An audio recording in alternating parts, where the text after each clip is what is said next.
Amihan, irog ko, itapon mo na yung kutsilyo?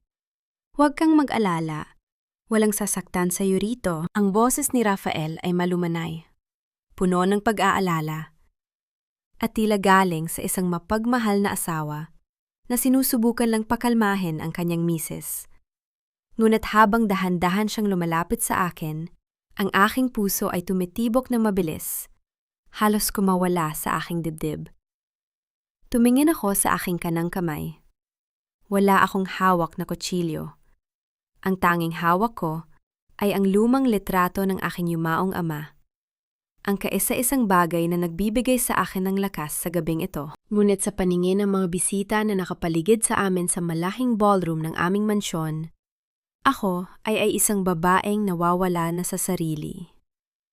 Naririnig ko ang kanilang mga bulong, ang mga pagsinghap ng gulat, at ang tunog ng mga basong muntik ng mabitawan. Ang maranyang selebrasyon para sa aming ika-5 anibersaryo ng kasal ay biglang naging isang eksena ng katatakutan. Rafael, ano bang sinasabi mo? Wala akong kutsilyo. Larawan ito ni Papa. Sigaw ko. Ngunit ang sarili kong boses ay parang banyaga sa aking pandinig. Garalgal ito. Mahina. At puno ng takot. Iyan na nga ang sinasabi ko. Amihan, sa paningin mo ay litrato yan. Pero mapanganib ang hawak mo. Please, iabot mo sa akin yan bago ka pa makasakit ng iba. Patuloy ni Rafael. Ang kanyang mga mata ay nagniningning sa ilalim ng mga chandelier. Hindi dahil sa luha, kundi dahil sa tagumpay na pilit niyang itinatago. Biglang lumapit si Doña Lucia, ang aking biyenan. Nakasuot siya ng mamahaling terno, ngunit ang kanyang mukha ay parang isang maskarang ang pighate. Diyos ko, amihan, ano na namang nangyayari sa'yo? Akala ko ba ay umiinom ka ng gamot? Mo? Rafael? Anak, tawagan mo na ang doktor. Hindi naligtas ang asawa mo sa labas ng kwarto niya. Hindi ako baliw, Nanay Lucia. Maniwala kayo sa akin. Hinarap ko sila. Sinusubukang humanap ng kahit isang mukha na maniniwala sa akin. Ngunit doon, sa gilid ng hagdanan, nakita ko si Celeste, ang aking matalik na kaibigan. Nakasuot siya ng pulang bestida na tila sumasalamin sa apoy ng kataksilan. Nakatingin siya sa akin, hindi nang may awa, kundi may isang maliit at mapang-uyam na ngiti sa kanyang mga labi. Doon ko naramdaman ang unang saksak sa aking puso. Hindi pisikal, kundi ang saksak ng katotohanang matagal ko ng pilit na binabalewala. Naramdaman ko ang bigat sa aking ulo. Parang may makapal na ulap na bumabalot sa aking isipan ang epekto ng mga bitaminang ibinibigay sa akin ni Rafael gabi-gabi. Sinasabi niyang para yon sa aking panghihina mula nang mamatay si Papa. Pero bakit tuwing iniinom ko yon, ay mas lalo lang lumalabo ang paligid ko? Bakit mas lalo lang nawawala ang tiwala ko sa sariling mga mata? Amihan, halika na, magpahinga na tayo. Sabi muli ni Rafael habang tuluyan na niyang nahawakan ang aking braso. Ang kanyang pagkahahawak ay mahigpit, madiin, sapat na para masaktan ako, pero hindi sapat para mapansin ng iba. Sinubukan kong kumawala. Bitawan mo ako, Rafael. Alam ko ang ginagawa niyo. Alam ko. Ngunit bago ko pa matapos ang aking sasabihin, naramdaman ko ang isang tusok sa aking balikat. Ang family doctor namin, si Dr. Valdez, na laging panik kay Rafael, ay naroon na pala sa likuran ko at may hawak na heringgilya. Sa loob ng ilang segundo, ang lakas na natitira sa aking katawan ay tila natunaw. Ang litrato ni Papa ay nalaglag mula sa aking kamay at dahan-dahang nahulog sa sahig. Habang unti-unting bumibigay ang aking mga tuhod, sinalo ako ni Rafael sa paningin ng mga bisita. Siya, ang bayaning asawa na sumasagip sa kanyang may sakit na asawa. Binuhat niya ako ng bridal style, habang ang lahat ay nagbibigay daan ng may halong takot at awa. Paumanhin po sa inyong lahat. Anansyo ni Rafael sa malakas at malungkot na tinig. Gaya ng alam ng marami, hindi pa rin nakakabangon ang aking asawa sa depresyon, wala nang mawala ang kanyang ama. Itutuloy na lang po natin ang handaan sa ibang pagkakataon. Kailangan lang ng asawa ko ang katahimikan. Dinala niya ako paitaas. Palayo sa kislap ng mga hiyas at bango ng mga bulaklak. Patungo sa kadiliman ng aming kwarto. Nang maisara na niya ang pinto at mailok ito, ang malambing na mukha ni Rafael ay biglang naglaho. Inihiga niya ako sa kama nang walang pakundangan.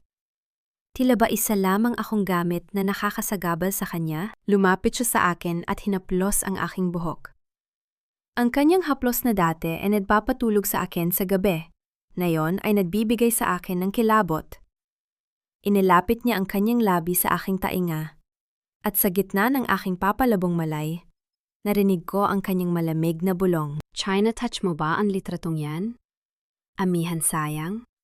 Dahil bukas, kahit ang sarili mong pangalan ay hindi mo na maaalala. Tanggapin mo na ang totoo. Irog ko. Baliw ka na.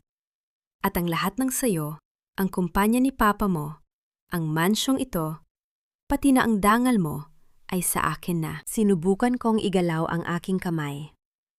Gustong-gusto kong sampalin ang lalaking pinagkatiwalaan ko ng aking buhay. Pero ang aking mga talukap ay naging kasing bigat ng bakal. Ang huling nakita ko bago tuluyang lamunin ng dilim ay ang anino ni Celeste na nakatayo sa may pinto. Pinapanood kami habang dahan-dahang hinuhubad ni Rafael ang aking singsing sa kasal. Wala akong magawa. Wala akong boses.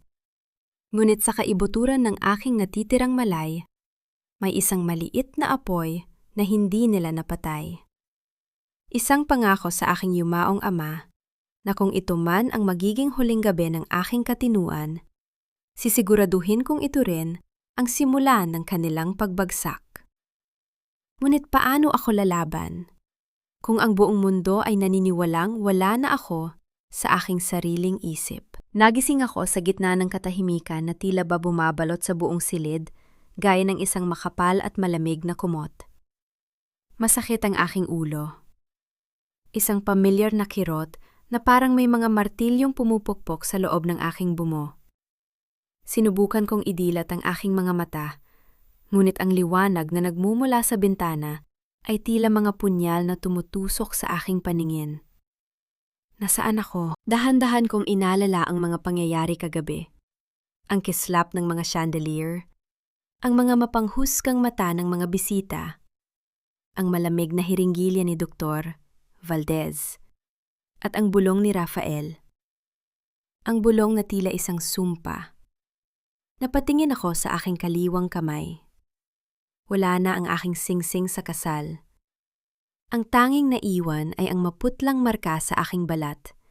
Isang paalala ng 5 taon ng pagmamahal na ngayon ay tila isang malaking kasinungalingan. Bumukas ang pinto at pumasok si Doña Lucia. Hindi siya nakasuot ng terno gaya kagabi. Ngayon ay nakabestida siya ng itim. Tila ba nagluluksa kahit wala namang namatay? O baka naman ang namatay ay ang huling peraso ng aking dangal. Gising ka na pala, amihan? Madiin niyang sabi habang inilalapag ang isang tray ng pagkain sa side table. Walang kahit anong bahid ng awa sa kanyang boses. Nakakahiya ang ginawa mo kagabi. Hindi ko alam kung paano pa ihaharap ni Rafael ang kanyang muka sa mga board members pagkatapos ng eksyenang ginawa mo. Ang pamilya natin ay may pangalan, amihan. Pero dahil sa pagiging mahina mo, kinaladkad mo kami sa putik. Nanay, wala akong hawak na kutsilyo kagabi. Mahina akong sagot. Ang boses ko ay parang tuyong dahon na hinihipan ng hangin. Humalakak ng mahina si Doña Lucia. Isang tunog na mas masakit pa sa sampal.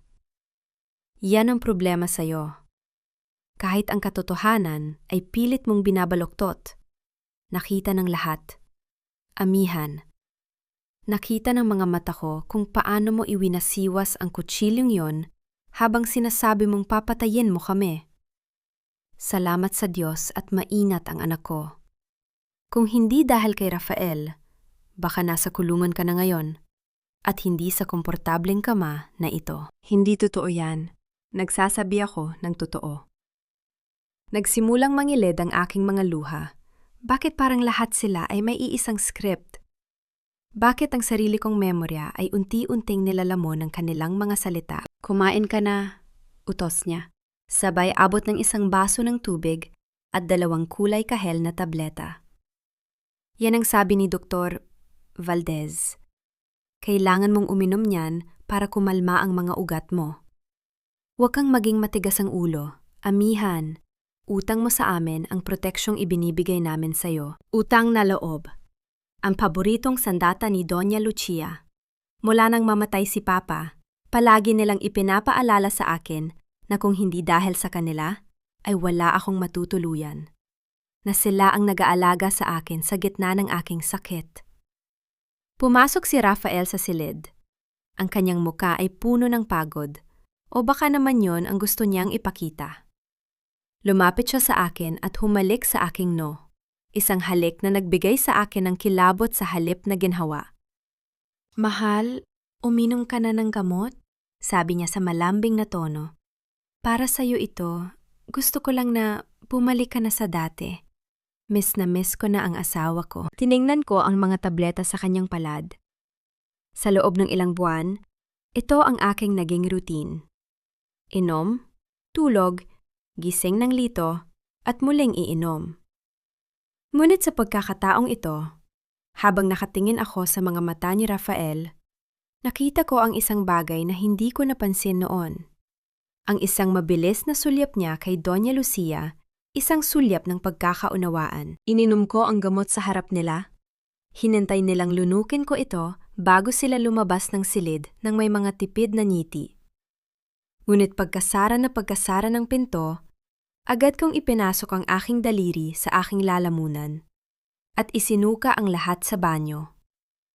Hingal na hingal ako habang nakasandal sa malamig na tiles ng banyo. Tumingin ako sa salamin. Ang babaeng nakatingin sa akin ay hindi na ang amihan na masayahin at puno ng pangarap. Ang nakikita ko ay isang babaeng may malalim na itim sa ilalim ng mga mata. Maputla ang labi. At may mga matang puno ng takot. Sino ka na? Bulong ko sa aking sarili. Tumingin ako sa aking paligid.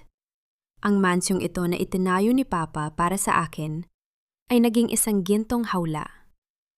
Ang bawat sulok ay may mga mata. Ang bawat bulong ay tila isang lason na unti-unting pumapatay sa aking katinuan. Napagtanto ko ang isang nakakatakot na bagay. Hindi nila ako gustong gumaling. Gusto nila akong manatiling ganito, mahina, lito, at dumedepende sa kanila. Dahil hanggat baliw ako, sila ang may hawak ng susi sa lahat ng pag-aari ko. Nanginig ang aking mga kamay habang naalala ko ang sulyap ni Celeste kagabi, ang aking matalik na kaibigan, at ang aking asawa. Gaano na kaya katagan nila akong niloloko sa ilalim ng sarili kong bubong. Humiga ako muli sa kama. Pinilit kong magpanggap na natutulog na ako dahil sa epekto ng gamot. Ngunit sa dilim ng silid, habang naririnig ko ang mahihinang bulungan nila, Rafael at Doña Lucia sa labas ng pinto, isa lang ang naging malinaw sa akin. Hindi ako baliw, pero kailangan kong manatiling baliw sa paningin nila. Hanggang sa malaman ko ang buong katotohanan. Dahil sa larong ito, ang tanging paraan para mabuhay ay ang maging pinakamagaling na biktima sa kanilang paningin. Ngunit hanggang kailan ko kayang panindigan ang pagkukunyari bago ako tuluyang lamunin ng dilim na sila mismo ang gumawa. Magtatanghali na nang bumukas ang pinto ng aking kwarto. Hindi ang mabibigat na hakbang ni Doña Lucia ang narinig ko, kundi ang langit-ningit ng sapatos na tila ba sumasabay sa isang masayang ritmo? Isang pamilyar na amoy ng mamahaling pabango ang humalo sa amoy ng gamot at kalungkutan sa loob ng silid. Amihan sis, gising ka na ba? Si Celeste, pumasok siya na may dalang isang pumpun ng mga puting rosas, ang paboritong bulaklak ni Papa. Nakasuot siya ng isang lila na dress na hapit sa kanyang katawan, rason para magmukha siyang masigla at sariwa. Isang malaking insulto sa aking itsura na parang lantang gulay. Celeste? Pilit kong iniangat ang aking katawan. Oh, huwag ka nang bumangon. Magpahinga ka lang. Sabi niya habang inalalagay ang mga rosas sa florera. Lumapit siya sa akin at hinawakan ang aking kamay. Nabalitaan ko ang nangyari kagabi. Diyos ko, amihan. Sobrang nag-alala ako sa'yo. Hindi ako nakatulog dahil sa pag-iisip kung kumusta ka na. Tiningnan ko ang kanyang mga mata. Kay ganda ng kanyang pagkaka-makeup. Pero sa likod ng mga pilantik ng kanyang pilik mata, may hinahanap siyang hindi ko maipaliwanag. Hindi ito pag-aalala. Ito ay pagsusuri. Salamat sa pagpunta, Celeste. Sabi ko. Sinusubok kang gawing normal ang aking boses. Alam mo naman na parang magkapatid na tayo, di ba? Mula pa noong college, ako na ang tagapagtanggol mo. Anya, habang dahan-dahang tumatayo at nagsimulang maglakad-lakad sa loob ng kwarto. Sayang lang talaga ang nangyari kagabi. Rafael was so devastated. Sabi niya, mukhang kailangan mo na talagang mailipat sa isang pasilidad, kung saan mas maalagaan ka ng tama. Nanigas ang aking buong katawan. Pasilidad, ibig mo sabihin, sa ospital ng mga baliw. Mabilis siyang gumalik sa tabi ko at hinaplos ang aking balikat. Huwag mo namang tawaging ganun, sis. It's a retreat center. Para lang makapag-relax ka. By the way, biglang nagbago ang kanyang tono.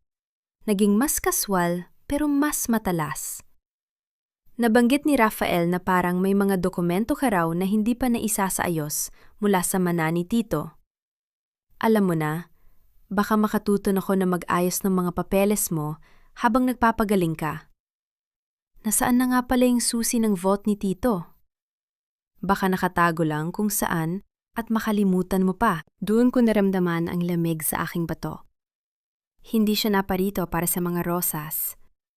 Naparito siya para sa susi. Ang susi sa kaisa-isang bagay na hindi pa nakukuha ni Rafael, ang personal na vault ni Papa na nasa loob ng aming lumang library. Hindi ko na maalala, Celeste. Pagsisinungaling ko? Masyadong malabo ang isip ko dahil sa mga gamot. Ganun ba sayang naman? Baka kasi mawala pa yon. Mahirap na, sabi niya. At nakita ko ang sandaling pagkairita sa kanyang muka bago ito muling napalitan ng peking ngiti. Sige, hayaan mo na. Ako na muna ang mag-aayos ng mga gamit mo rito sa kwarto. Baka kung ano-ano na ang naitatago mo rito na hindi mo alam, nagsimula siyang magbukas ng mga drawer. Kunwari ay nagliligpit, pero malinaw na naghahanap.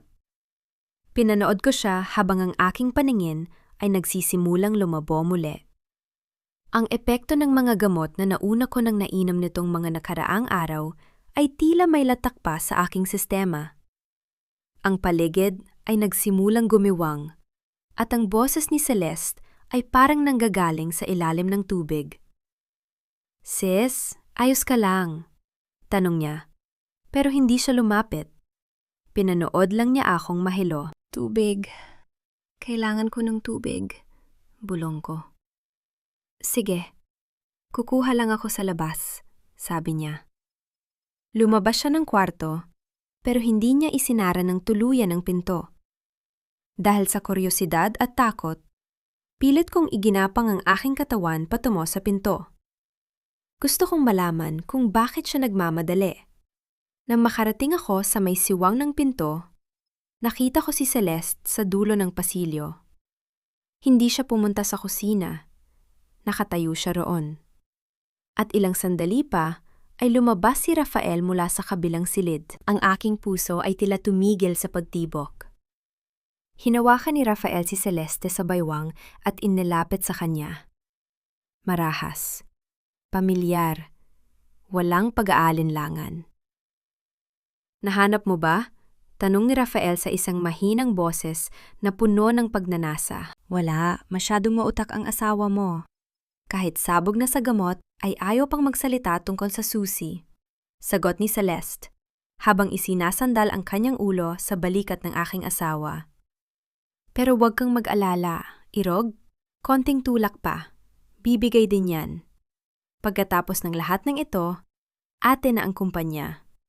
At wala nang amihan na hahadlang sa atin. Numiti si Rafael at hinalikan si Celeste sa mga labi. Isang matagal at mapusok na halik sa mismong tapat ng aming silid-tulugan.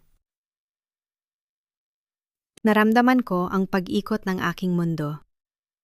Ang mga luha ay mabilis na dumaloy sa aking mga pisingi, pero wala akong mailabas na tunog. Ang sakit ay tila isang malaking alon na lumunod sa akin. Ang aking asawa at ang aking matalik na kaibigan.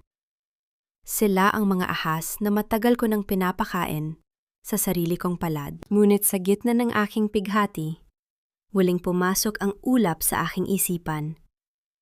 Ang epekto ng gamot ay muling sumalakay. Nagsimulang maging doble ang nakikita ko. Ang anino nila sa pasilyo ay tila naging mga halimaw na may mahahabang galamay. Hindi ito totoo. Bulong ko sa aking sarili habang pilit na bumabalik sa kama. Guni-guni ko lang ito. Epekto lang ito ng gamot. Ipinikit ko ang aking mga mata ng mariin. Gusto kong maniwala na panaginip lang ang lahat. Gusto kong maniwala na mahal pa rin ako ni Rafael at tapat sa akin si Celeste. Dahil kung totoo ang nakita ko, ibig sabihin ay wala na akong kakampi sa mundong ito. Ngunit habang naririnig ko ang kanilang mahihinang tawanan mula sa labas, isang boses sa loob ng aking isipan ang sumisigaw. Gising! Amihan gising! Bago kanila tuluyang patayin. Cliffhanger. Habang nakapikit ako, naramdaman ko ang muling pagbukas ng pinto at ang malamig na kamay ni Celeste na humahaplos sa aking no. Tila ba tinitiyak kung tulog na ako bago siya magpatuloy sa paghahanap sa loob ng aking silid? Madilim na ang buong mansyon nang magising ako mula sa isang mabigat at panaginip na puno ng mga anino. Sa pagkakataong ito, hindi kasing labo ng dati ang aking paningin. Dahil sa pagsusukang ginawa ko kanina, tila nabawasan ang bigat na laging nakadagan sa aking isipan. Ang hapdi sa aking lalamunan ay isang maliit na sakripisyo para sa kaunting katinuan na tinatamasa ko ngayon. Dahan-dahan akong bumangon. Ang bawat galaw ko ay maingat. Tinitiyak na hindi lulukot ang kumot o lilika ng tunog na makakaabot sa pandinig ni Rafael na mahimbing na natutulog sa kabilang silid. Tumingin ako sa bintana. Ang buwan ay natatakpan ng makakapal na ulap. Tila nakikiramay sa kadilimang bumabalot sa aking buhay. Kailangan kong kumilos. Na yun na ang pagkakataon habang wala ang mga matang mapanghusga ni Doña Lucia at ang mapanuring tingin ni Celeste. Gagapang ang aking mga kamay sa dingding, habang tinatahak ko ang daan patungo sa maliit na altar sa sulok ng aking silid. Doon, sa gitna ng mga estatwa ng mga santo at ang nakasinding pulang kandila, ay ang litrato ng aking ama, si Don Manuel. Ang kanyang mga mata sa larawan ay tila nakatingin ng diretso sa akin, puno ng karunungan at babala. Papa, gabayan mo ako. Bulong ko sa hangin. Naalala ko ang huling gabi bago siya bawian ng buhay. Hawak niya ang aking kamay. Ang kanyang mga daliri ay nanginginig. Dunit mahigpit ang kapit. Sabi niya, Amihan, ang lahat ng ating itinatayo ay may pundasyon. Ngunit, ang pundasyon ng tao ay ang kanyang danggal. Kapag naramdaman mong nawawala na ang lahat sa paligid mo, bumalik ka sa ating pinagmulan, sa likod ng ating pananampalataya. Doon mo matatagpuan ang katotohanan. Noon, hindi ko naintindihan ang kanyang sinabi. Akala ko ay dala lang iyon ng kanyang panghihina. Ngunit ngayon, sa gitna ng pagtataksil ni Rafael, ang bawat salita ni Papa ay tila isang mapang-iginuguhit sa aking isipan. Inalis ko ang mga bulaklak sa harap ng altar. Kinapa ko ang likurang bahagi ng kahoy na estante doon sa madilim na bahagi na hindi madalas nalilinis. Ang aking mga daliri ay humantong sa isang maliit na siwang. Isang click ang narinig ko, isang lihim na mekanismo na tanging kaming dalawa lang ni Papa ang nakakaalam. Dahan-dahang bumukas ang isang maliit na drawer. Doon, sa loob ng isang telang pelus na itim, ay isang lumang kahon na gawa sa nara. May amoy ito ng lumang papel at ng pabangong gamit ni Papa noong nabubuhay pa siya. Nanginig ang aking mga kamay habang binubuksan ko ang kahon. Sa loob ay may mga dokumento, isang makapal na notebook na puno ng kanyang sulat kamay, at isang lumang microcassette recorder. Kinuha ko ang recorder. Pinindot ko ang play button. Sa una ay puro static lang ang marinig ko, isang nakakabinging tunog ng kawalan. Ngunit ilang sandali pa, ang boses ni Papa ay umalingaw-ngaw sa tahimik na silid. Amihan, anak ko, kung naririnig mo ito, ibig sabihin ay tama ang aking hinala. Ibig sabihin ay hindi na ako ang kasama mo para protektahan ka. Napahagulgol ako ng tahimik. Ang boses ni Papa ay tila isang mainit na yakap sa gitna ng napakalamig na gabi. Huwag kang magtiwala sa mga ngiting nakapaligid sa iyo, lalo na kay Rafael. Bago ako pumanaw, nalaman ko ang kanyang mga lihim na utang sa sugal at ang kanyang pakikipag-ugnayan sa mga taong gustong pabagsakin ang ating kumpanya. Nilapitan kanya hindi dahil sa pag-ibig, kundi dahil sa pangangailangan. Ang mga gamot na ibinibigay niya sa iyo, amihan, mag-ingat ka. May mga taong handang pumatay ng katinuan ng iba para lamang makuha ang kanilang gusto. Tumigil ang tape. Ang katahimikan ay tila naging mas mabigat. Ang bawat salita ni Papa ay tila mga punyal na tumatama sa aking puso. Hindi lang pala ako biktima ng pagkakataon. Biktima ako ng isang planadong krimen na binuo sa loob ng maraming taon. Rafael! Banggit ko sa kanyang pangalan. Pero ngayon, wala nang pagmamahal ang kasama nito. Galit.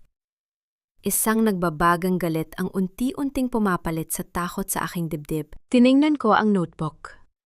Nakasulat doon ang mga pangalan ng mga peking kumpanya, mga account number, at ang mga transaksyong ginawa ni Rafael habang ako ay abala sa pag-aalaga sa aking sakit. Ngunit ang pinakamasakit sa lahat ay ang isang litratong nakasingit sa huling pahina isang larawan ni Rafael at Celeste, magkayakap sa isang beach, na may petsang 2 taon na ang nakalilipas. Matagal na nilang ginagawa ito.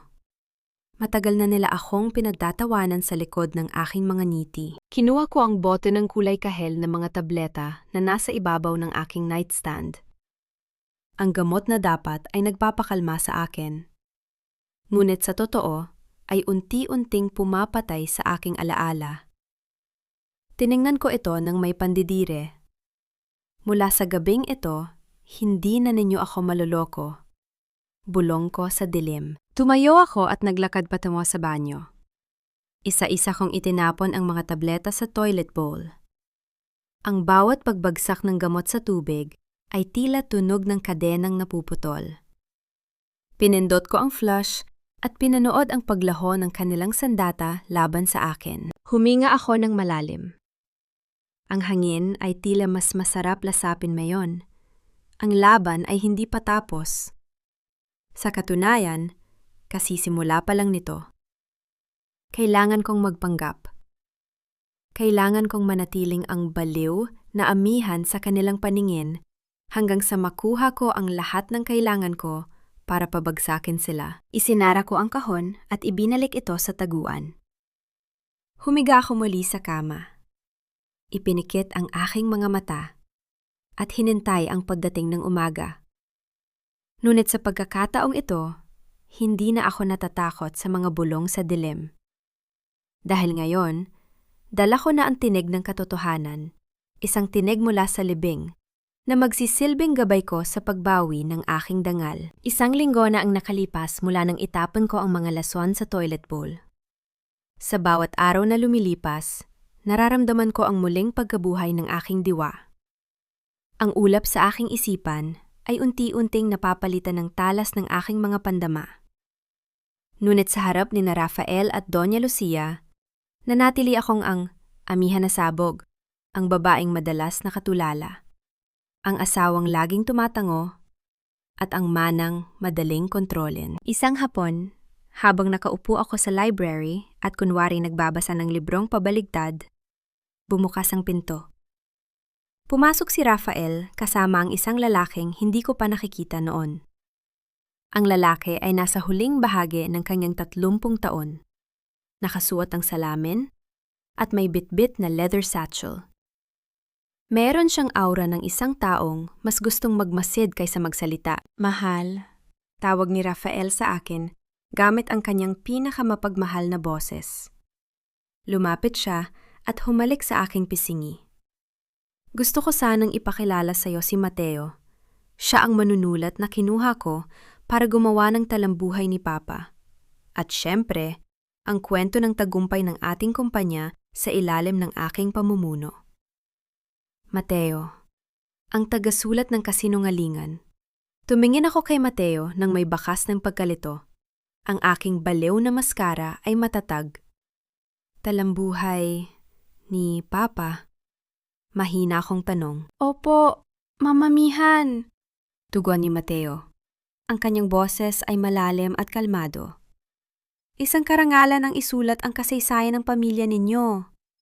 Gusto ni Sir Rafael na malaman ng mundo kung paano ninyo hinarap ang mga pagsubok, lalo na ang inyong katatagan sa gitna ng inyong karamdaman. Gusto kong sumigaw. Gusto kong sabihin sa kanya na ang isusulat niya ay hindi talambuhay, kundi isang katha na binuo para pabangguhin ang pangalan ng isang magnanakaw. Ngunit nanatili akong tahimik. Sige na, Mateo. Maiwan muna namin kayo ni amihan, sabi ni Rafael. Gusto ko sanang makakuha ka ng ilang insight mula sa kanya, kahit alam nating medyo mahirap siyang makausap na yon. Huwag mo na lang siyang biglain. Lumabas si Rafael at naiwan kami ni Mateo sa loob ng malawak na library. Ang library na ito ang paboritong lugar ni Papa, pero ngayon ay tila ba naging isang interrogation room? Naupo si Mateo sa tapat ko. Naglabas siya ng notebook at ballpen. Ma'am Amihan, kung ayos lang po, maaari niyo bang ikwento sa akin ang mga huling bilin ng inyong ama? Tumingin ako sa kanya. Sinuri ko ang kanyang mga mata sa likod ng kanyang salamin. May nakita akong kakaiba, hindi ito ang mapanghusgang tingin ni Dr. Valdez o ang mapanuyang tingin ni Celeste. May bahid ito ng kuryosidad at marahil ng pagdududa. Si Papa, panimula ko, sadyang pinatagal ang bawat salita. Sabi niya, ang katotohanan ay parang tubig. Kahit anong takib mo, gagawa ito ng paraan para lumabas. Nakita ko ang paghinto ng bulpen ni Mateo sa ibabaw ng papel. Tumingala siya sa akin. Tila ba nagulat sa kalinawan ng aking sinabi? Interesting quote, ma'am, sabi niya.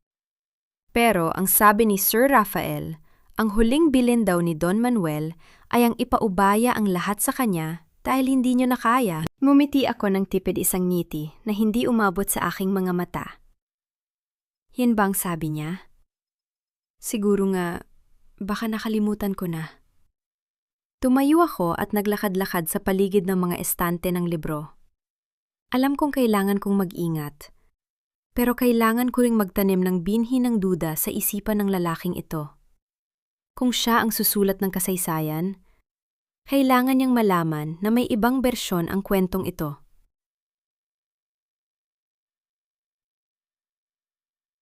Alam mo, Mateo, Sabi ko habang hinahaplos ang mga spine ng mga lumang libro. Minsan, ang mga libro ay may mga pahinang sadyang tinanggal para hindi malaman ang tunay na wakas. Akala mo ay tapos na ang kwento. Yun pala ay itinago lang ang katotohanan sa likod ng pabalat. Tinitigan ako ni Mateo ng matagal. Hindi siya nagsulat. Parang binabasa niya ang aking kaluluwa. Bakit niyo po sinasabi sa akin ito, Ma'am Amihan? Bago pa ako makasagot, pumasok si Doña Lucia. Mateo, tapos na ba ang session ninyo oras na? Para sa merienda at para sa pahinga ng aking manugang? Opo, Doña Lucia. Tapos na po kami sa ngayon. Sagot ni Mateo habang naglilikpit ng gamit. Habang palabas si Mateo, sadyang ibinagsak ko ang isang maliit na piraso ng papel. Mula sa aking bulsa, isang reseta ng gamot na nahanap ko sa basura ni Rafael kagabi, na may pangalan ng isang gamot na hindi para sa depresyon, kundi para sa unti-unting pagkasira ng memorya. Nakita kong pinulot iyon ni Mateo nang hindi napapansin ni Doña Lucia. Nagkatinginan kaming dalawa sa huling pagkakataon bago siya tuluyang lumabas. Sa sandaling iyon, alam kong may nagbago ng gabi ring iyon. Habang nag-aayos si Mateo ng kanyang mga gamit sa kinuha niyang kwarto sa mansyon, dahil gusto ni Rafael na narito siya para mas madama ang kwento. Tiningnan niya ang papel na aking ibinagsak. Sa kabilang panig ng mansyon, sa loob ng aking madilim na silid, narinig ko ang mahinang pag-uusap sa pasilyo. Sigurado ka bang walang alam ang manunulat na yan, Rafael? Boses iyon ni Celeste. Wala siyang alam. Binabayaran ko siya para isulat ang gusto ko. At pagkatapos ng librong ito, opisyal na nating maidedeklara na si Amihan ay wala ng kakayahan sa anumang aspeto ng buhay. Sagot ni Rafael. Ngunit hindi nila alam ang tagasulat na kinuha nila para gumawa ng kasinungalingan ay nagsimula ng maghanap ng katotohanan. At ako, ang baliw na asawa, ang siyang magbibigay sa kanya ng lahat ng kailangan niya para sunugin ang kanilang mga plano. Gabi na at ang buong mansyon ay nababalot ng katahimikan, maliban sa huni ng mga kuliglig sa malawak na harden. Nakatayo ako sa dilim ng pasilyo, nakatago sa likod ng isang malaking plorera, habang pinagmamasdan ang isang anino na maingat na kumikilos patungo sa library ni Papa. Si Noel, ang pinsan ko na itinuring kong kapatid. Ang lalaking pinag-aral ni Papa at tinulungan ang pamilya ng walang hinihinghing kapalit. Nakita ko kung paano niya dahan-dahang binuksan ang pinto ng library gamit ang isang duplicate na susi. Pumasok siya at pagkalipas ng ilang minuto, lumabas siyang may bitbit na isang folder. Ang folder ng mga titulo ng lupa sa Batangas na matagal nang hinahanap ni Rafael. Noel, halos mapatalan si Noel sa gulat. Nabitawan niya ang folder at nanginig ang kanyang buong katawan nang makita niya akong nakatayo sa dulo ng pasilyo. Sa ilalim ng malamlam na ilaw. Tinitigan ko siya ng diretsyo. Sa pagkakataong ito, wala ang bakas ng pagkabaliw sa aking mga mata. Ate, Amihan, nautal niyang sabi. Mabilis niyang pinulot ang folder at sinubukang itago ito sa likod niya. Anong ginagawa mo rito? Dapat ay natutulog ka na.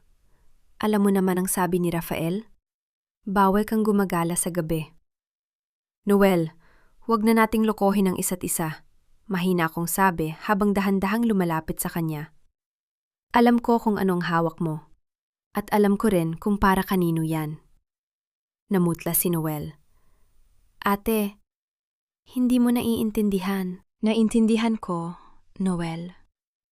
Naintindihan ko na kailangan mo ng pera para sa dialysis ni tita. Naintindihan ko na tinulungan ka ni Rafael nung huling beses nagipit kayo. Sabi ko, ang boses ko ay puno ng pighati sa halip na galit. Pero naisip mo ba kung ano ang mararamdaman ni Papa kung nakikita ka niya ngayon? Si Papa na itinuring kang sariling anak? Si Papa na nagpatayo ng bahay niyo sa probinsya? Yumuko si Noel, nagsimulang manginig ang kanyang mga balikat. Patawad, ate! Patawad! Wala akong mapagpipilian. Pinantaan ako ni Rafael. Sabi niya, kapag hindi ko sinunod ang gusto niya, ititigan niya ang suporta sa ospital ni nanay. At ipapakulong niya ako dahil sa mga utang na siya rin naman ang nag-udyok sa akin na pasukin. Hinawakan ko ang kanyang nanginghinig na kamay. Noel, tingnan mo ako. Hindi ka nag-iisa. Pinagtataksilan nila ako. Noel, si Rafael, si Celeste, pati si Doña Lucia. Gusto nila akong ubusin. Tumingala si Noel. Bakas ang gulat sa kanyang mukha nang ma-realize niyang ganap ang aking katinuan. Ate, hindi ka ba talaga may sakit? Nilalaso nila ako. Noel, yung mga gamot na binibigay nila, yun ang sumisira sa isip ko. Pero tinatapon ko na ang mga yon, bulong ko. Kailangan kita.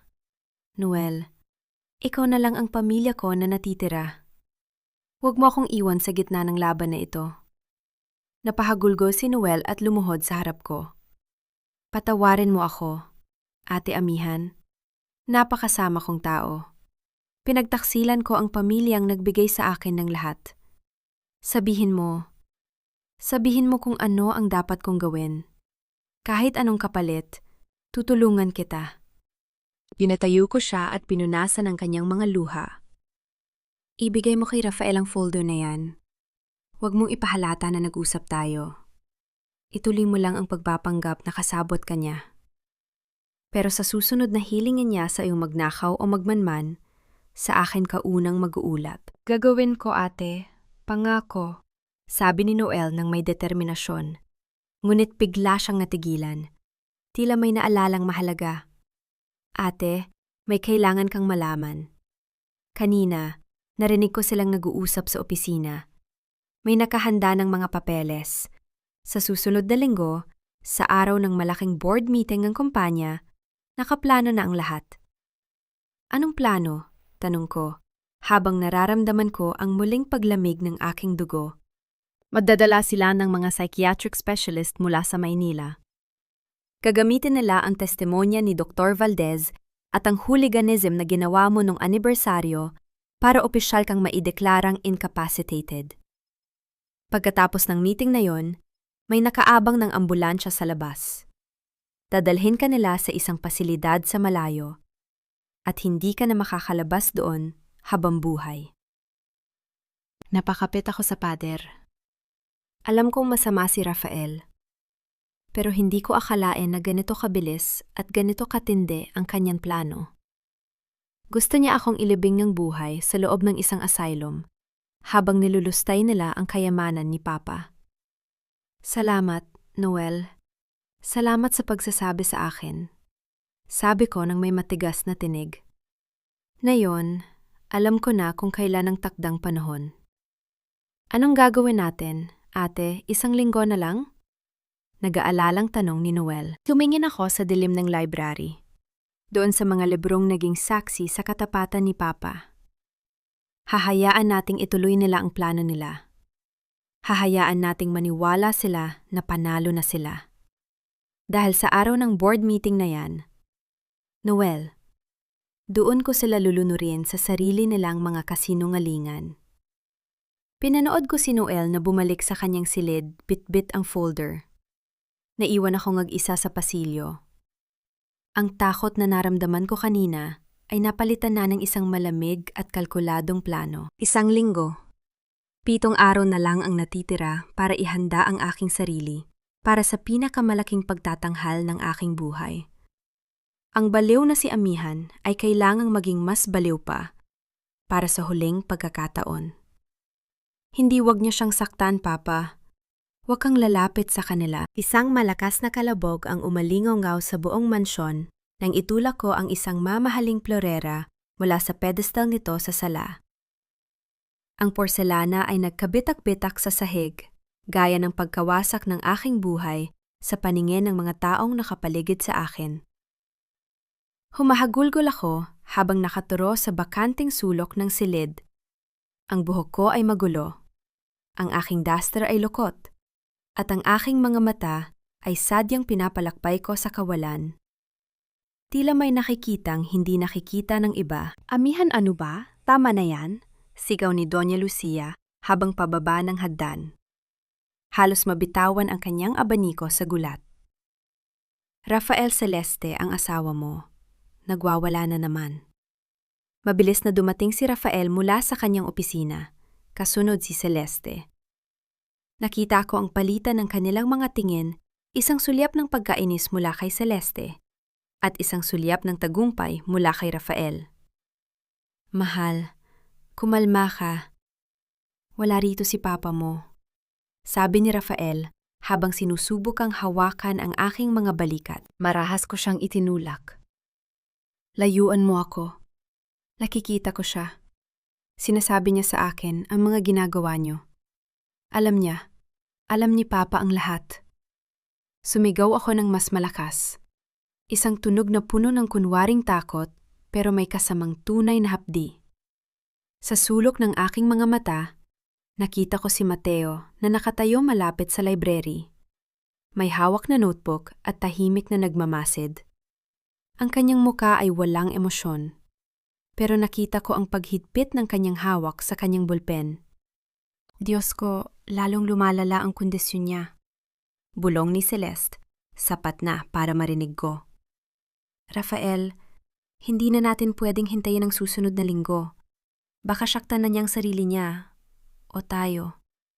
Huwag kang mag-alala, Celeste. Sagot ni Rafael habang pilit akong pinapakalma. Nakaayos na ang lahat. Konting tiis na lang. Inakay nila ako pabalik sa aking silid. Nakunwari akong nanghihina.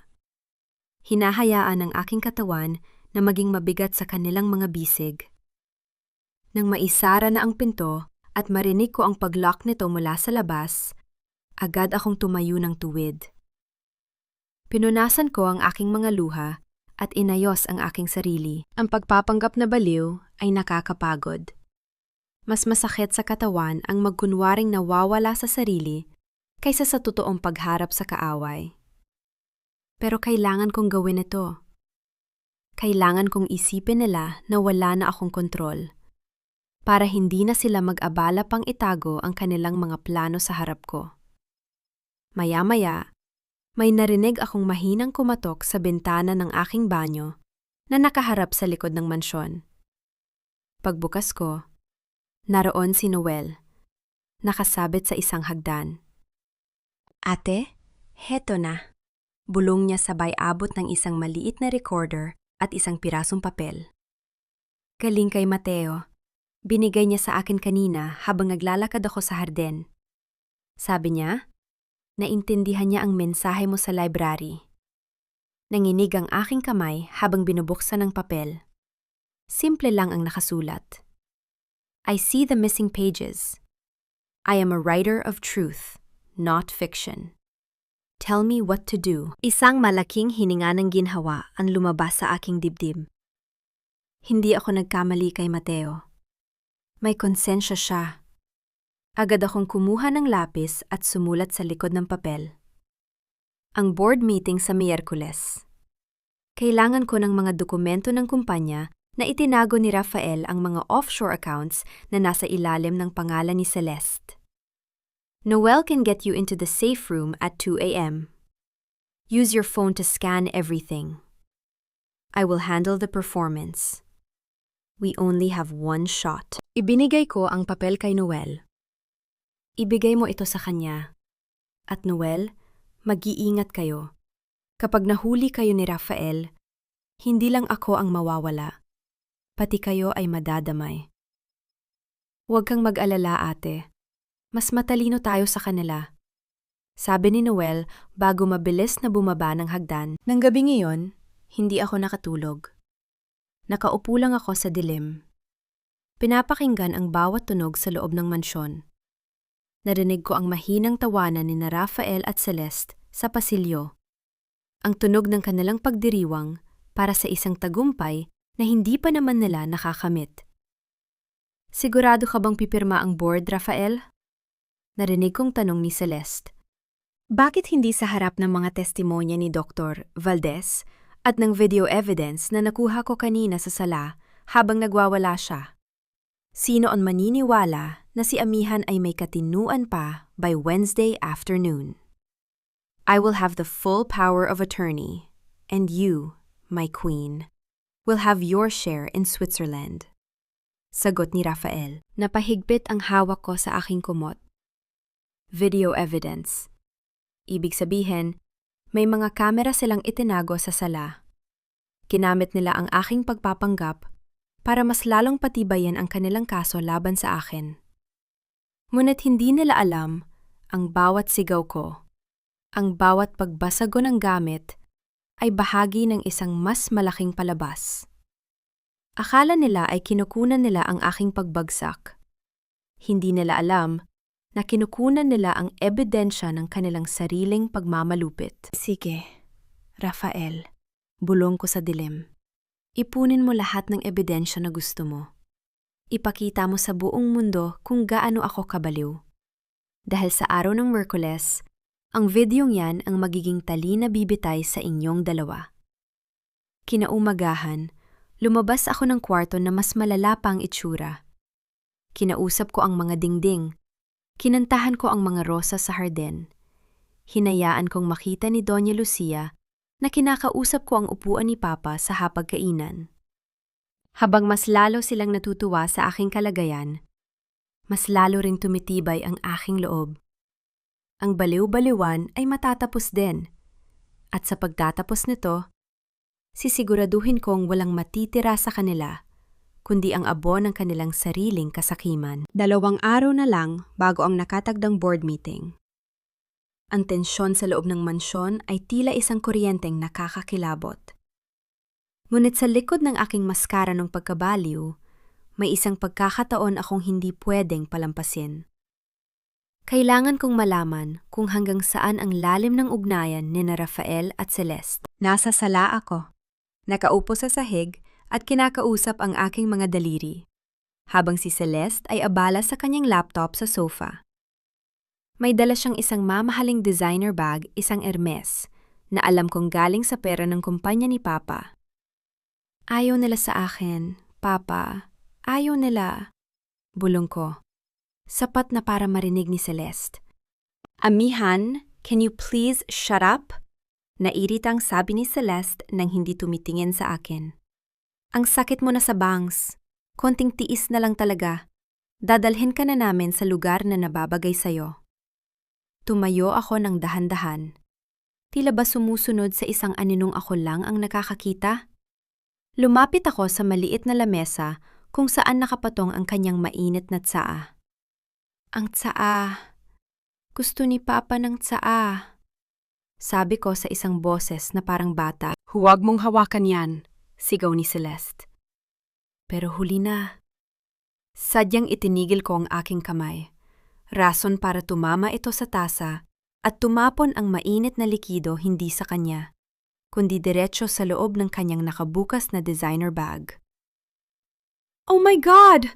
My bag! My Birkin! Tili ni Celeste. Agad siyang tumayo at marahas na hinablot ang bag. You stupid, crazy woman! Look what you did! Sa kanyang pagpapanich, kinuha niya ang lahat ng laman ng bag para hindi mabasa ng tsaa. Itinapon niya ang mga gamit sa ibabaw ng lamesa. Makeup, cellphone, wallet, at isang makapal na brown envelope na selyado. Nagkunwari akong natatakot at nagtatago sa likod ng isang upuan. Pero ang aking mga mata ay nakatutok sa envelope na bahagyang bumukas dahil sa pagkakabagsak. May nakita akong kulay asul na booklet. Isang passport. Pero hindi ito ang passport ni Celeste na alam ko. Iba ang kulay. Iba ang disenyo. Lumabas ka na rito. Get out. Sigaw ni Celeste habang nagmamadaling punasan ang kanyang mga gamit. Tumakbo ako palabas ng sala. Pero bago ako tuluyang lumayo, nakita ko si Celeste. na mabilis na isinilid muli ang envelope sa ilalim ng kanyang laptop bag, hindi sa basang Hermes. Ang kanyang mukha ay hindi lang galit. Ito ay puno ng takot. Takot na parang may itinatago siyang higit pa sa pakikipagrelasyon sa asawa ko. Nang gabing iyon, habang ang lahat ay natutulog, maingat akong lumabas ng aking silid. Gamit ang susi na ibinigay sa akin ni Noel, ang susi ng guest room, kung saan pansamantalang nananatili si Celeste kapag gabi na siyang natatapos magtrabaho kasama si Rafael. Dahan-dahan kong binuksan ang pinto. Naririnig ko ang mahimbing na paghinga ni Celeste. Ang laptop bag niya ay nakapatong sa silya malapit sa bintana. Mabilis kong kinuha ang brown envelope. Nang buksan ko ito, muntik na akong mapahiyaw sa gulat. Hindi lang ito isang passport. Ito ay isang European passport, isang citizenship sa Switzerland, sa ilalim ng pangalang Isabella Rossi. Ngunit ang litrato ay kay Celeste. Kasama nito ang 2 first-class plane tickets patungong Zurich na nakatakda sa Miyerkules ng gabi, ilang oras lang matapos ang board meeting. At ang pinakamatinding diskubre, isang bank statement mula sa isang Swiss bank. Ang balanse ay umaabot ng halos 50 milyong piso. Isang account na ang tanging may-ari ay si Isabella Rossi. Napahawak ako sa aking dibdib. Ang perang ito ang perang nawawala sa kumpanya ni Papa nitong nakaraang 6 na buwan. Ibig sabihin, hindi lang ako ang niloloko ni Celeste. Niloloko rin niya si Rafael. Plano ni Celeste na kunin ang lahat ng pera mula sa mga offshore accounts na ninakaw nila ni Rafael. At pagkatapos, ay tatakasan niya si Rafael sa mismong araw na akala ng asawa ko ay magtatagumpay siya. Ang galing mo, Celeste. Bulong ko sa dilim. Napakagaling mo. Biglang gumalaw si Celeste sa kama. Mabilis kong ibinalik ang lahat sa envelope at maingat na inilagay ang bag sa dati nitong pwesto. Mabilis akong lumabas at bumalik sa aking silid. Ang puso ko ay tumitibok ng mabilis na tila sa sabog. Nakaupo ako sa kama. Pilit na pinapakalma ang aking sarili. Ngayon, malinaw na sa akin ang lahat. Si Rafael ay isang ahas, pero si Celeste ay isang lason na mas matindi pa sa inaasahan ko. Magkasakwat sila sa pagpapabagsak sa akin. Pero sa huli, handa silang mag-unahan sa pagkain sa bangkay ng aking kumpanya. Akala mo ay ikaw ang huling tatawa, Rafael? Sabi ko habang nakatingin sa kadiliman. Hindi mo alam. Ang babaeng pinagpalit mo sa akin ay handa ka ring iwan sa kangkungan kapag nakuha na niya ang gusto niya. Isang mapait na ngiti ang gumuhit sa aking mga labi. Ang pagtataksil ni Rafael at Celeste sa isa't isa ang magiging huling piraso ng aking plano. Hindi ko na kailangang gumawa ng paraan para sirain sila. Sila na mismo ang sumisira sa kanilang sariling pundasyon.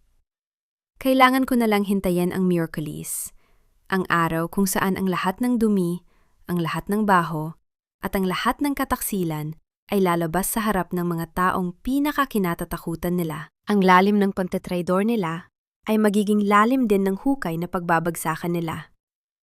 Isang araw na lang, bukas na ang Miyerkules. Ang mansyon ay tila naging isang tahimik na kabaong. Ang mga katulong ay naglalakad ng patyad. Tila ba natatakot na mabasag ang marupok na kapayapaan sa loob ng bahay? Ngunit sa likod ng bawat saradong pinto, may mga planong tinatapos. May mga pusong puno ng kasakiman. At may isang babaeng nagbibilang ng bawat segundo patungo sa kanyang kalayaan. Tanghali nang pumasok si Doña Lucia sa aking silid, may dala siyang isang mangkok ng sopas at ang mga dokumentong matagal ko nang inaasahan. Kasunod niya si Rafael na nakasuot na ng kanyang mamahaling suit. Tila ba nag-e-ensayo na para sa kanyang koronasyon bukas? Amihan, irog ko. Malambing na sabi ni Rafael habang naupo sa gilid ng aking kama. Kailangan nating pirmahan itong mga huling papeles. Para ito sa proteksyon ng kumpanya ni Papa mo habang nagpapahinga ka sa pasilidad. Tiningnan ko ang mga papel. Isang Special Power of Attorney o SPA, kapag pinirmahan ko ito, opisyal nang mawawala sa akin ang lahat. Si Rafael na ang magiging Diyos ng kumpanya. At ako ay magiging isang pangalan na lang sa isang pirasong papel na nakatago sa loob ng isang psychiatric ward.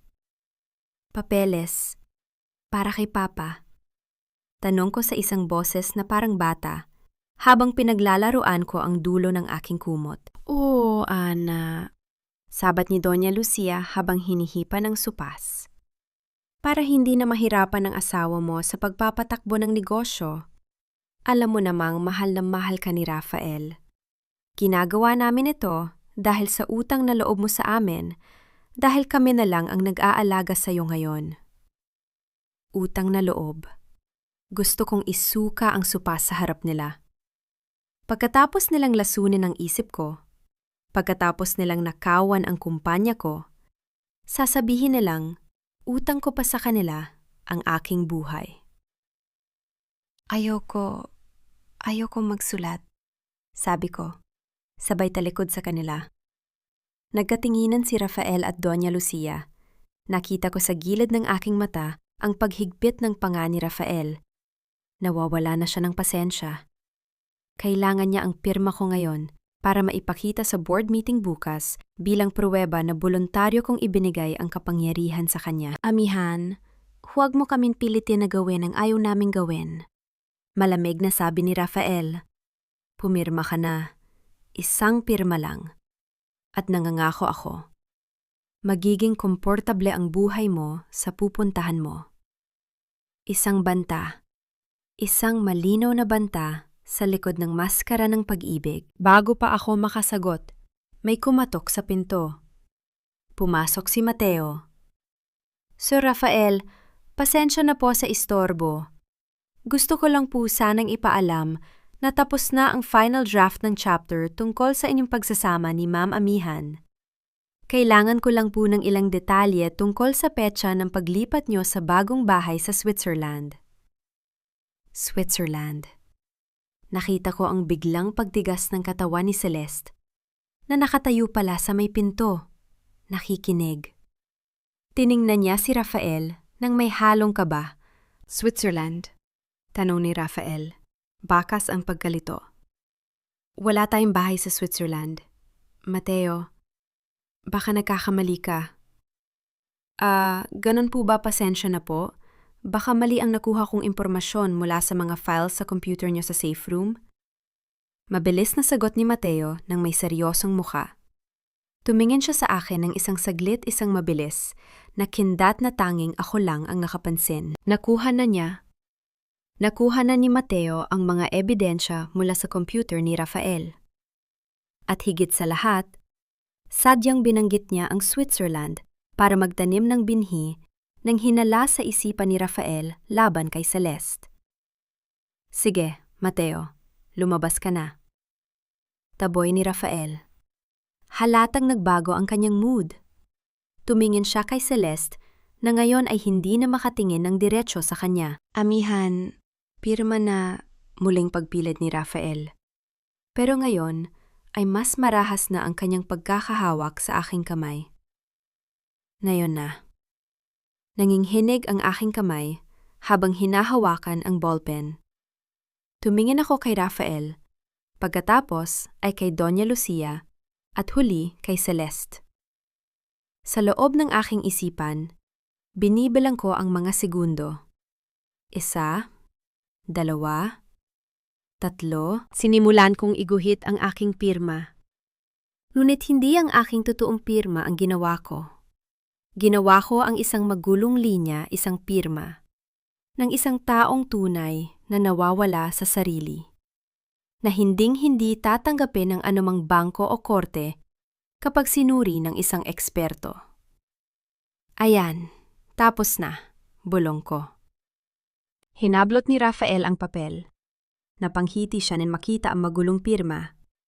Sa kanya, sapat na ito para maloko ang mga matatandang board members bukas. "Mabuting bata. Magpahinga ka na. Amihan, Bukas, matatapos na ang lahat. Lumabas sila ng silid. Narinig ko ang mahina at galit na boses ni Rafael sa labas ng pinto. Celeste, mag-usap tayo sa opisina. Anong sinasabi ni Mateo tungkol sa Switzerland? Naiwan akong mag-isa sa dilim. Napangiti ako ng mapait. Ang lason ay nagsisimula ng kumalat sa kanilang relasyon. Ang pagdududa ni Rafael kay Celeste ay ang huling pako sa kabaong na sila mismo ang gumagawa. Bukas, sa harap ng lahat ng mga stockholder at sa harap ng kamera na itinago ni Mateo sa boardroom, magsasama-sama ang lahat ng mga piraso ng katotohanan. Ang bawat luhang ibinuhos ko, ang bawat gamot na isinuka ko, at ang bawat pangungutya na tinanggap ko ay magkakaroon ng hustisya. Ang pagtitipon bukas ay hindi para sa tagumpay ni Rafael. Ito ay para sa kanyang pagbagsak. At sa pagbagsak na yon, sisiguraduhin kong wala nang matitirang anino ng kumpanya ni Papa sa kanilang mga kamay. Cliffhanger. Habang nakatingin ako sa bintana, nakita ko ang pagdating ng isang puting ambulansya na pumarada sa loob ng bakuran ng mansyon. Ang ambulansyang magdadala sa akin sa impyerno bukas kung hindi ko sila maunahan sa pagsunog nito. Dumating na ang araw ng paghuhukom. Mula sa bintana ng aking silid, pinanood ko ang pagdating ng mga mamahaling sasakyan ng mga board members ng Sandoval Shipping Lines. Isa-isa silang bumababa. Ang mga muka ay puno ng pag-aalala at kuryosidad. Sa kabilang dulo ng bakuran, naroon pa rin ang puting ambulansya, isang nagbabagang banta na naghihintay lang ng hudyat ni Rafael. Pumasok si Doña Lucia sa aking silid, kasama ang 2 katulong. Pinilit nila akong isuot ang isang puting bestida na tila ba damit ng isang pasyente. Hindi nila inayusan ang aking buhok. Hinayaan nila itang magulo para mas maging kapani-paniwala ang aking kalagayan. Magpakabait ka sa baba, amihan? Bulong ni Doña Lucia habang pinupunasan ang aking mukha ng malamig na bimpo. 1 oras lang ito. Pagkatapos nito, dadaling ka na namin sa isang lugar na tahimik. Doon, wala nang sasakit sa isip mo. Ngumiti ako sa kanya ang aking huling baliw na ngiti. Salamat, Nanay Lucia. Gusto ko na po ng katahimikan. Inakay nila ako pababa patungo sa malawak na conference room ng mansyon. Pagbukas ng pinto, lahat ng mata ay lumingon sa akin. Nakita ko ang lungkot sa mga mata ng matatandang kaibigan ni Papa at ang pandidiri sa mga mata ng mga taong panig kay Rafael. Naupo ako sa dulo ng mahabang lamesa. Nakayuko at pinaglalaruan ang aking mga kuko. Tumayo si Rafael sa gitna. Ang kanyang boses ay puno ng pait at kunwaring pagmamahal. Mga kasama sa board, mabigat sa aking kalooban ang pagtitipon na ito, panimula ni Rafael. Gaya ng nakikita ninyo, ang aking asawang si Amihan, ang kaisa-isang tagapagmana ng ating mahal na si Don Manuel, ay hindi na nasa tamang pag-iisip. Heto ang psychiatric report mula kay Dr. Valdez. At heto, ang video ng kanyang huling pagwawala sa sala. Ipinakita niya ang video sa malaking screen. Ang eksena kung saan binabasag ko ang plorera at sumisigaw sa hangin. Narinig ko ang mga pagsinghap ng gulat mula sa mga stockholders. Dahil dito, pagpapatuloy ni Rafael. Habang inalalabas ang papel na may magulong pirma ko, nilagdaan na ni Amihan ang special power of attorney na naglilipat sa akin ng lahat ng kanyang kapangyarihan sa kumpanya. Hinihiling ko ang inyong opisyal na pagsang-ayon para mailigtas natin ang Sandoval Shipping mula sa krisis. Sandali lang. Isang boses ang bumasag sa katahimikan. Hindi ito galing sa akin, kundi kay Mateo na nakatayo sa gilid ng silid. Anong ibig sabihin nito, Mateo? Inis na tanong ni Rafael. Huwag kang makialam dito. Writer ka lang. Writer ako ng katotohanan, Sir Rafael. sabi ni Mateo habang naglalakad patungo sa projector. At ang katotohanang isinulat mo ay isang malaking piksyon. Board members, bago niyo pirmahan ng anuman, gusto ko sanang ipakita sa inyo ang missing chapters ng kwentong ito. Mabilis na pinindot ni Mateo ang kanyang laptop. Nagbago ang screen. Sa halip na ang pagwawala ko, lumabas ang isang video na kuha mula sa isang nakatagong kamera sa opisina ni Rafael. Kitang-kita ang pag-uusap ni Rafael at Celeste, habang pinagtatawanan nila ang pagpapainom ng lason sa akin. Konting tiis na lang. Celeste, kapag nakuha ko na ang pirma ng baliw na yan, diretso na siya sa asylum at tayo naman ay diretso na sa tuktok, sabi ng boses ni Rafael sa video. Nagsimimulang magkagulo ang mga board members. Namutla si Rafael. Si Doña Lucia naman ay tila hihimatayin sa kanyang kinauupuan. Hindi totoo yan. Fake news yan. Gawa-gawa lang ng lalaking yan, sigaw ni Rafael. Dahan-dahan akong tumayo. Inayos ko ang aking buhok at tumingin ng diretso sa kanila. Sa pagkakataong ito, ang aking mga mata ay kasing talas ng balisong. Ang maskara ay tuluyan ng nalaglag. Hindi gawa-gawa ang katotohanan.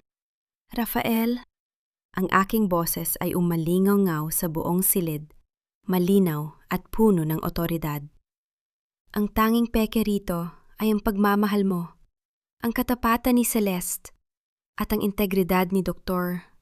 Valdez. Amihan, gising ka, utang ni Rafael. Ang kanyang boses ay puno ng takot. Gising na gising ako, Rafael. Gising na ako sa lahat ng kasinungalingan niyo. Sabi ko habang inalalabas ang microcassette recorder ni Papa. Heto ang huling bili ng aking ama. Ang bili na nagsasabing, alam niya ang iyong mga balak bago pa man siya mamatay. Ipinatugtog ko ang boses ni Papa. Pagkatapos, ibinigay ni Noel ang mga dokumento ng offshore accounts. At heto pa ang isang bagay na hindi mo alam. Rafael, nakangiti kong sabi habang nakatingin kay Celeste na ngayon ay nanginghinig na sa kaba. Habang ninanakawan mo ang kumpanya ko, ninanakawan ka rin ng iyong mahal na si Celeste. Ipakita mo sa kanila, Mateo. Lumabas sa screen ang bank statement ni Isabella Rossi at ang mga tickets patungong Switzerland. Ano? Sigaw ni Rafael. Lumingon siya kay Celeste at marahas itong hinawakan sa braso. Ikaw, ninanakawan mo ako. Traitor ka. Bitawan mo ako. Rafael, akala mo ba ay mananatili ako sa isang loser na gaya mo? Ganti ni Celeste. Nawala na ang kanyang poise. Nagsimulang mag-away ang dalawang traidor sa harap ng board. Sigawan, sumbatan, at murahan ang namayani sa silid.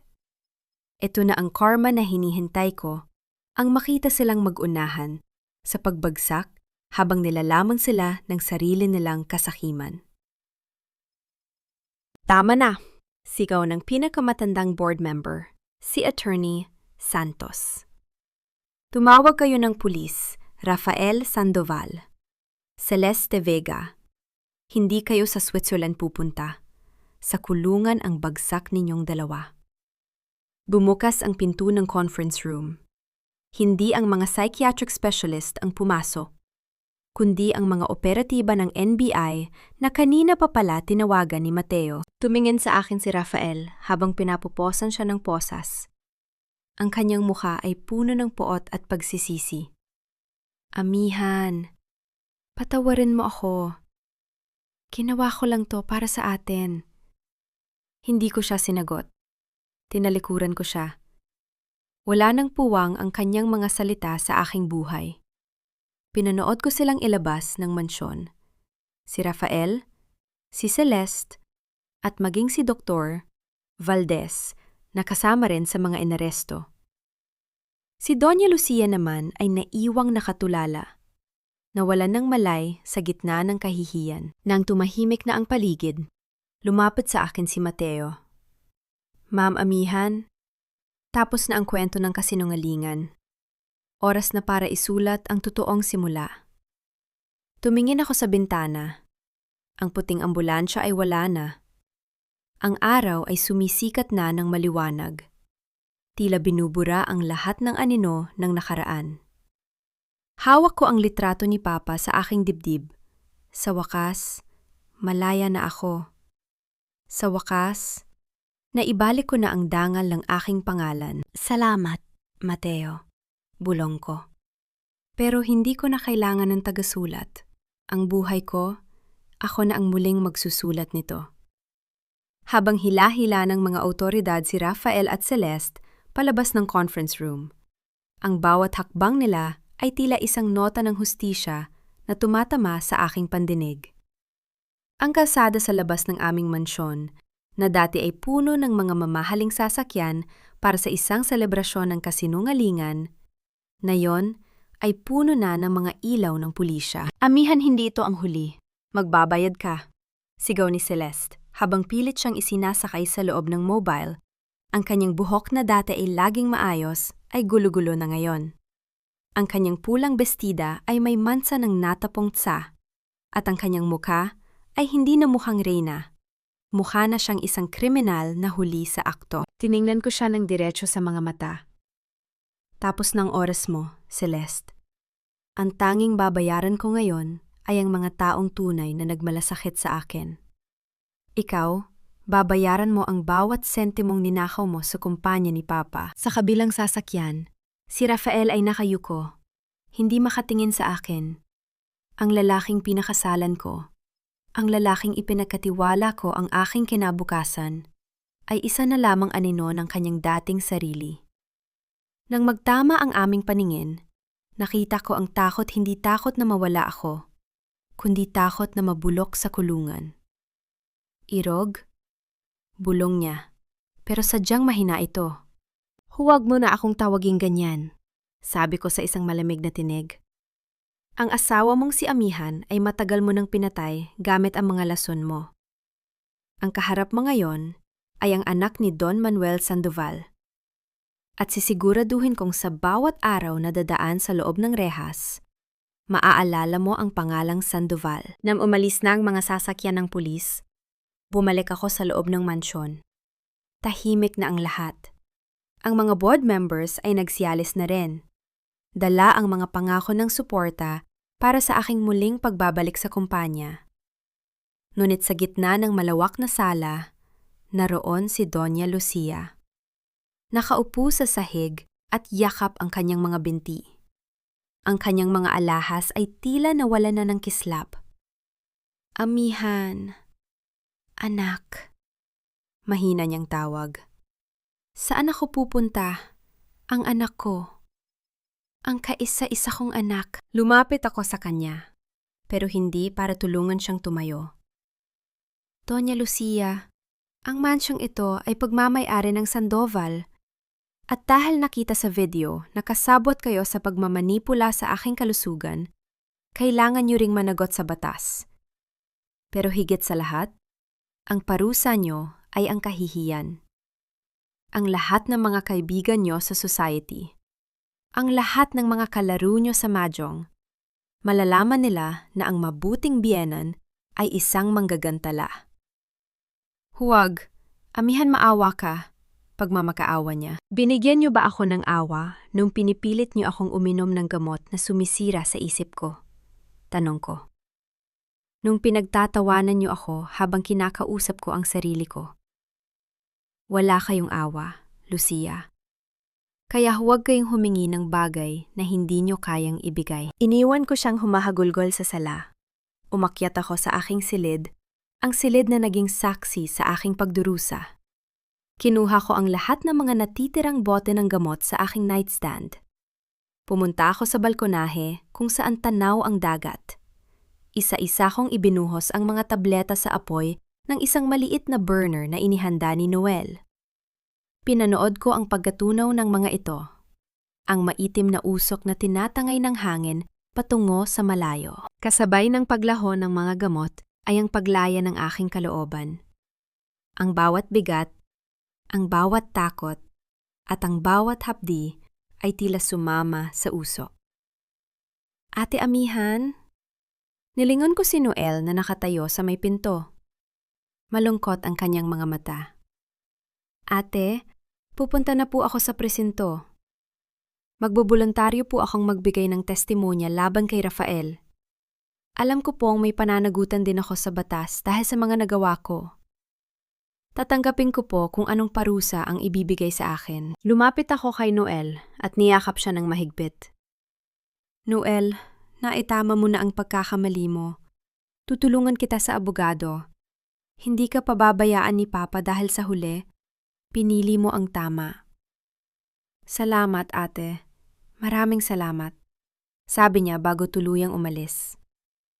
Pagbaba ko sa harden, nakita ko si Mateo. Nakasandal siya sa kanyang sasakyan. May hawak na isang makapal na folder. Lumapit siya sa akin at iniabot ang folder. Ano ito, Mateo? Tanong ko. Ang huling draft ng libro. Nakaniting sabi niya. Pero binago ko ang pamagat.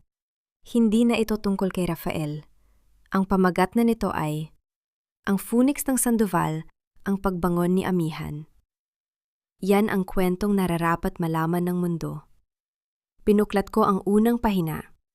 Nabasa ko ang mga salitang, dangal ay hindi nasusukat sa yaman, kundi sa lakas ng loob, na harapin ang katotohanan sa kabila ng dilim. Salamat, Mateo. Kung hindi dahil sa'yo, baka nasa loob na ako ng ambulansyang yun ngayon. Sabi ko ng may katapatan. Ginawa ko lang ang tama, Amihan. At gaya ng sabi mo, ikaw na ang magsusulat ng susunod na kabanata ng buhay mo. Sagot niya. May isang sandali ng katahimikan sa pagitan naming dalawa, isang katahimikan na hindi napuno ng tensyon, kundi ng bagong pagkakaunawaan. Hinatid ko siya ng tingin hanggang sa makalabas ang kanyang sasakyan sa gate. Tumingin ako sa paligid ng mansyon. Tahimik na. Pero sa pagkakataong ito, ang katahimikan ay puno ng pag-asa. Pumunta ako sa dalampasigan sa likod ng mansyon. Doon, naramdaman ko ang malamig na tubig sa aking mga paa. Ang alon ay tila bumubura sa mga bakas ng aking mga luhang pumatak sa buhangin. Inilabas ko ang huling lihim na dokumentong nakuha ni Mateo, isang sulat mula kay Papa, na nakatago sa loob ng kanyang lumang safe. Isa itong maikling mensahe. Anak, ang bagyo ay lilipas din. Ang mahalaga ay ang matutunan mong sumayaw sa gitna ng ulan. Hinihintay kita sa dulo ng bahaghari. Napaniti ako. Ang pagbagsak ng mga mapanlinlang ay hindi lang pala tagumpay ng katarungan. Ito ay ang muling pagkabuhay ng aking kaluluwa. Ang bawat sugat ay magiging peklat, at ang bawat peklat ay magiging tanda ng aking tagumpay. Hawak ang aking dangal. Huminga ako ng malalim. Ang hangin ng dagat ay tila bumubulong ng isang bagong pangalan. Hindi na ang Amihan na may sakit, kundi ang Amihan na Sandoval, ang babaeng hindi nagapi ng kataksilan. 3 buwan ang mabilis na lumipas. Ang simoy ng hangin sa dalampasigan ng Batangas ay tila may dalang bagong pag-asa. Wala na ang amoy ng mga gamot. Wala na ang bigat ng mga dantaong lihim. At wala na ang mga bulong ng pagtataksil. Sa harap ko ay ang malawak na asul na dagat ang kumpanya ni Papa. Ang Sandoval Shipping Lines ay muling naglalayag ng may katatagan sa ilalim ng aking pamumuno. Sa tulong ng mga tapat na kaibigan ni Don Manuel. Nitong nakaraang linggo, ibinaba na ang hatol ng korte. Si Rafael ay nahatulan ng mahabang pagkabilanggo dahil sa fraud, falsification of documents, at attempted murder sa pamamagitan ng unti-unting paglalason. Si Celeste naman ay hindi nakatakas. Nahuli siya sa akto ng paglilipat ng pondo at ngayon ay nahaharap sa kasong qualified theft at money laundering. Ang kanilang mga pangalan, na dati ay kinangang bawat party sa Maynila, ay naging babala na lamang sa pahayagan. Si Noel ay binigyan ng probation dahil sa kanyang voluntaryong pag-amin at pagtulong sa kaso, Na yon, siya ang nangangasiwa sa aming maliit na warehouse sa probinsya. Malayo sa gulo, at maayos na ang kalagayan ng kanyang ina. Nakatayo ako sa balkonahe ng aking bagong bahay. Hindi na ito ang mansyong puno ng ginto, pero walang kaluluwa. Ito ay isang simpleng bahay na gawa sa bato at kahoy, kung saan ang bawat bintana ay nakaharap sa pagsikat ng araw. Ibinenta ko na ang lumang mansyon at ang perang nakuha ko ay ginamit ko para itatag ang Sandoval Sanctuary, isang foundation para sa mga kababaihang biktima ng gaslighting at emotional abuse. Malalim na naman ang iniisip mo, amihan. Nilingon ko si Mateo.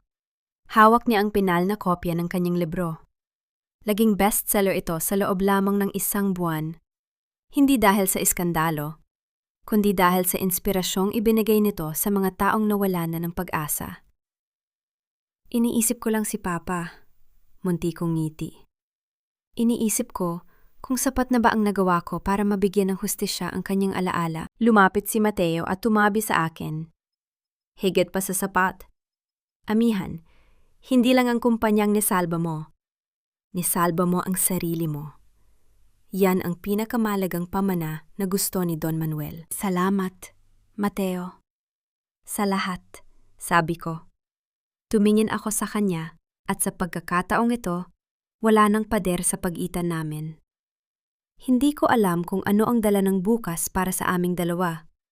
Pero sa unang pagkakataon sa loob ng mahabang panahon, hindi ako natatakot na subukan muli ang magmahal ng may respeto at katinuan. Ano ang plano mo ngayon? Tanong niya. Gusto kong maglakad-lakad sa dalampasigan. Gusto kong damhin ang bawat butil ng buhangin. Gusto kong ipaalala sa sarili ko na ako ay buhay, na ako ay malaya, at na ang aking pangalan ay hindi na kailanman mababahiran ng dumi ng iba. Sagot ko, naglakad ako pababa sa pampang. Ang sikat ng araw ay humahalik sa aking balat. Naalala ko ang mga gabing akala ko ay tuluyan na akong malulunod sa kadiliman. Ang mga sandaling pinadudahan ko ang sarili kong isip. Pero heto ako ngayon, nakatayo ng tuwid. Ang no ay nakatingala sa langit. Ang pagpapatawad ay hindi para sa mga taong nanakit sa akin. Hindi ko sila pinapatawad dahil karapat-dapat sila. Pinapatawad ko sila para magkaroon ako ng kapayapaan. Ang galit ay isang lason na hindi ko nahahayaang pumasok muli sa aking sistema. Kinuha ko ang aking cellphone at tiningnan ang isang litrato. Ang litrato naming dalawa ni Papa noong bata pa ako. Ngumiti ako. Papa, tapos na ang bagyo. Payapa na ang dagat. Bulong ko sa hangin. Doon sa malayo, nakita ko ang isang bahagaring unti-unting nabubuo pagkatapos ng isang mabilis na ambon. Isang simbolo ng pangako. Isang simbolo ng bagong kabanata. Ang buhay ay hindi laging madali. May mga pagkakataong susubukin tayo ng mga taong malapit sa atin. Pero natutunan ko na hanggat meron kang katotohanan sa iyong puso, at hanggat hindi mo hinahayaang makuha ng iba ang iyong dangal, palagi kang makakahanap ng daan pabalik sa iyong sarili. Huminga ako ng malalim. Nilalasap ang alat ng dagat at ang tamis ng kalayaan. Ako si Amihan Sandoval. At ito ang aking kwento. Isang kwento ng pagbagsak, ng paglaban, at ng muling pagbangon na mas matatag kaysa dati. Ang huling kabanata ng aking nakaraan ay sarado na, at ang unang pahina ng aking bagong buhay ay nagsisimula na ngayon.